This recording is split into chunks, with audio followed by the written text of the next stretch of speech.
Welcome to Cooking with Fiona, Season 2, Episode 1. This morning I'm going to be making meatballs with Alfredo sauce, but I do have to talk to you about my producer, Colin, who has created, he says, you're such a character, Fiona, you're just like your mother, so he's made a caricature of me. So off we go, meatballs with Alfredo sauce, where we start off with 2/3 of a cup of breadcrumbs, and then we are going to mix that with 1/2 cup of heavy cream. And we stir all of that in, and we make sure that it's all blended. They do suggest, by the way, that to add a tablespoon of heavy cream, just to make sure it's all blended through. So I'll be adding a little bit of heavy cream going forward. So we're making the meatballs, by the way. This is part of the meatball recipe. Okay, perfect. So we're going to put 2 pounds of hamburger meat to make these meatballs. I've already measured this. It's all measured and fine. And then we're going to add an egg to this mixture. And we're going to add, it says 2 to 3 garlic cloves. But you know what? I put more garlic because it's good for you. It keeps your blood clean, and don't forget, it keeps away the devil. So here we go. This is a good 3 cloves of freshly chopped garlic. 2/3 a cup of Parmesan cheese, and 2 teaspoons of salt, and 1/2 teaspoon of pepper. I mixed all that. So in the meantime, I'm going to turn on that pan and melt the butter, but I'm going to just mix all this up. So what I'm doing is I'm creating these meatballs, and I'm just going to rest them on the side, and I use a tablespoon to scoop it up and to make these so they're all the same size. So while I'm doing this, I am going to introduce to you my surprise guest, Mr. Hildefrius from MJM. Here we go. Come on over, Hill.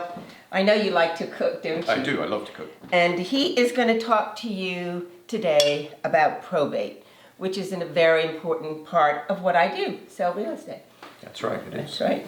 So probate's it's a process. In fact, it is a process whereby individuals apply to the court to obtain confirmation that they are the individuals of the persons who are properly authorized to deal with the deceased person's assets.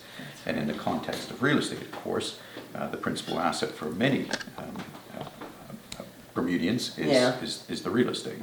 So if you pass away owning an interest in real estate in Bermuda, your executors will have to apply for probate. So let's talk about what that means. What is probate? So probate's a process, as I said, where individuals apply to the court to have confirmation that they are the persons who are properly authorized to deal with the deceased assets, the real estate, for example. So until an individual can prove that they are the executors or administrators of that estate, the transfer of the interest in the deceased, deceased interest in the real estate cannot effectively be transferred.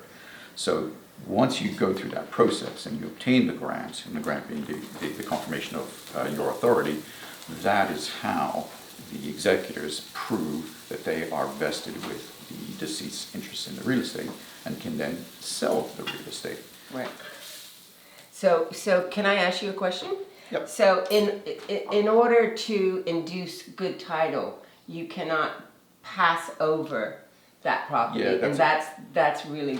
Exactly. So take you through a quick example. Mr. A passes away, and he's the sole owner of a cottage in Bermuda. Right. And his executors wish to sell the cottage under the terms of the will, for example. Well, the executors won't actually be able to pass good title to that cottage until they present the grant of probate, because as I said, the grant of probate is the court's confirmation of their authority to deal with the asset. Yeah. Right. So, but the process itself, unfortunately, is a bit cumbersome and time consuming. Very time consuming. It can take up to a year. It takes these days over a year. Over a year. It's getting up on 2 years in our experience at the moment. Yeah, so it's important that your executors proceed diligently to obtain the grant of probate, because that will hold up the sale of the real estate of the deceased. The process, what does that involve? It involves, in fact, preparing certain documents and having those documents submitted to the court. If there's a will, one of the documents will be the will. If there is no will, then the law determines who has the right to apply. It's set out in the non-contentious probate rules, those individuals who are entitled to apply where there's no will. But it is really important to get going on that process if the intention is to sell the real estate, because it will take quite a long time to obtain the grant of probate. Yeah. So can I ask you a question? Sure. So does a will have to be in place? Is that criteria? Not necessarily. You don't necessarily have to have a will in place. If you don't have a will in place, then the law decides who inherits the assets of the deceased, right? Right. What's better? Of course, it's much better to have a will in place, because then the individual can decide who inherits the will. Not only that, the will will set out the powers of the executor to sell the real estate, for example, and deal with it accordingly. So far better to have a will, but is it necessary to have a will to obtain probate? No. You obtain probate whether there's a will or not. And not to get too technical on you, but where there's a will, the process is called applying for the grant of probate. Where there isn't a will, the process is called applying for a grant of letters of administration or representation. Wow. Interesting. That's technical, but the process is very similar. But the point being that you won't be able to deal with the real estate until you've got the grant from the court. In fact, if I could just share with you one more thing. Oh, sorry. Despite the fact that you won't be able to effectively pass your title to real estate until you've got the grant of probate, there's nothing preventing you from actually going to contract subject to obtaining the grant of probate. Oh, okay. So you can do You can do that. Yeah. Why does the probate process take so long these days? Because there are a number of steps that have to be taken to put together the documentation that gets submitted to the court. And believe it or not, just obtaining information does take some time. It's a bit of a cumbersome process, so that contributes to the delays. And unfortunately, there are delays in processing in the court itself. Regrettably, the court appears to be quite severely short-staffed at the moment. And so it does take some time to process quite a number of applications. Right. Yeah. And we do feel for the staff up there, because we understand that, it's difficult to turn matters around when you've got so much on your plate. So these meatballs are cooking away. They are. They smell delicious. Aren't they good? So Hill's been a good sport to come up to our house and pageant. In fact, didn't I engage you all those years ago to help my wife and I pageant? Absolutely. We had such fun. We go back somewhat. We go back a long way. So I've decided that I'm going to include Phil to do the cooking. So he's going to do this next batch of meatballs. So I don't know about you, Fiona, but I find cooking therapeutic. After a long week in the office, Oh, it's nice. I actually enjoy putting on a big spread on the weekend. Isn't that good? Great. I'm sure your wife really appreciates that.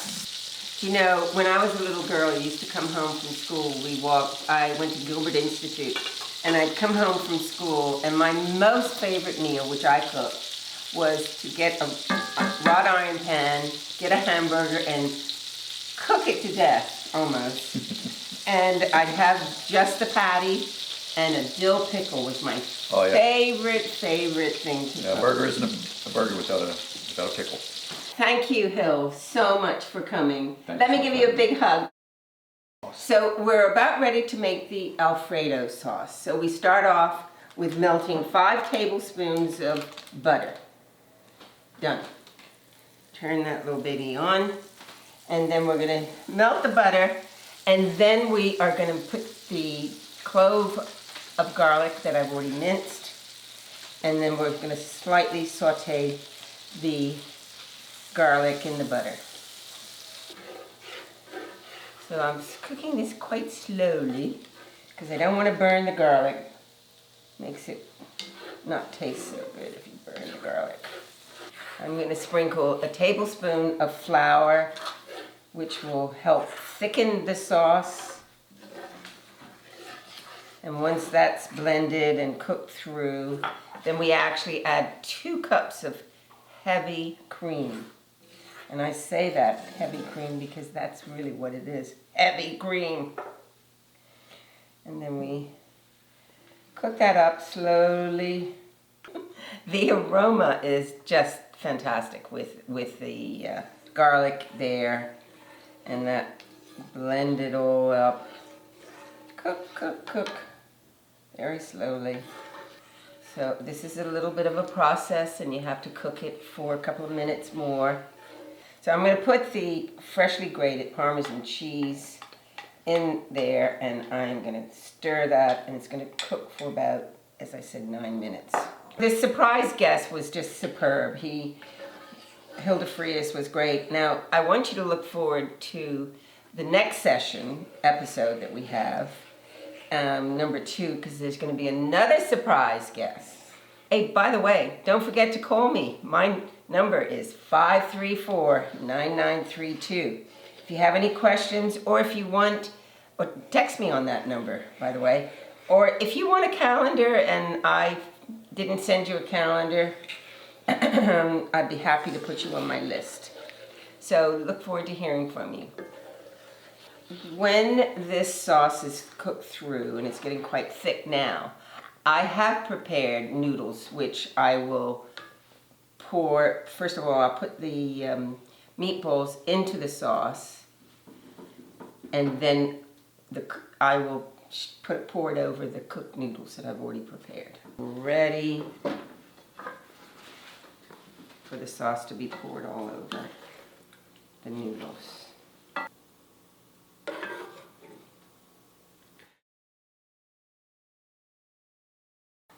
So decorate it with parsley, something green, something pretty, I don't know, and something tasty. It's good for you. So this is it, finished. Happy New Year to you and your family. Be safe, be healthy. I look forward to hearing from you all. Thank you for joining me. Bye. Please call Fiona Hatfield on 534-9932 or email at fhatfield@brcl.bm.